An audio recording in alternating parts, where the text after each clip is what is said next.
to where I voluntarily cause myself neck and back pain as I stick little plastic pieces onto a piece of sticky paper. But it's gonna be fun. The way I tried to capture making this was through stop motion pictures.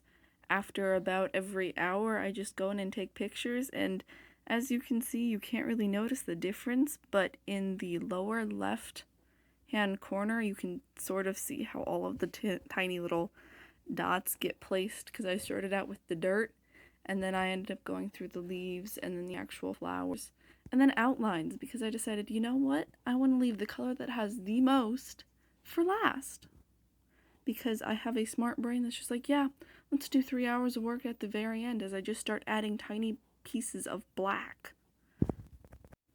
I will say, if anybody else decides to do this, listening to books is a great way to pass the time, as it just speeds everything up a lot faster than if you're just doing this in complete silence, because that just leaves you with your head as your only company, and it's not fun all the time.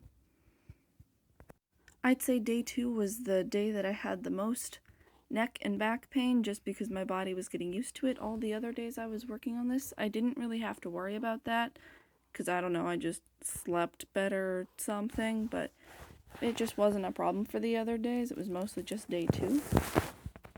Day 1 was the day that I finished all of the orange and red colors, and then for day 2 I started working on all the leaves and greens, and for all of day 3 that's what I was doing as well, was just the stems and leaves coming out of the irises, and it was a lot.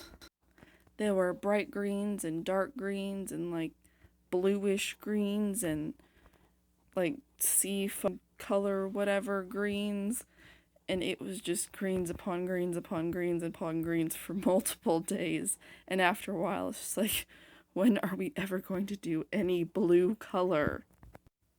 We did finally get around to the blue color after a while, but I will say, I think going singularly color by color, which is what I did, I do one color everything, and then next color everything. But doing that means that you don't have to continually switch back and forth between multiple colors. You do all of one color and then go to the next, which I have done, switching between the same colors multiple different times in a smaller, which is really dumb. One thing I noticed as the days went on was like how my hand actually got more shaky in placing all the little plastic pieces, because it just got so tired of doing the same repetitive motion thousands upon thousands upon thousands of times. But after a while, you know, it's just like I could kind of quickly do it, and it just became easier, and I finally took the plastic piece off of it because it's sticky paper and I didn't want to like ruin the stickiness of it, and that's when you could really see like all the diamonds, and then I framed it. Well, this is the finished result.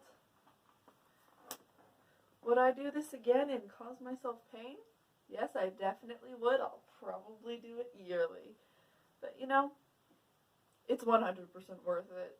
A bunch of pieces of plastic stuck to a piece of paper looks really pretty when you use the right colors. Anyway, I hope you all have a great day.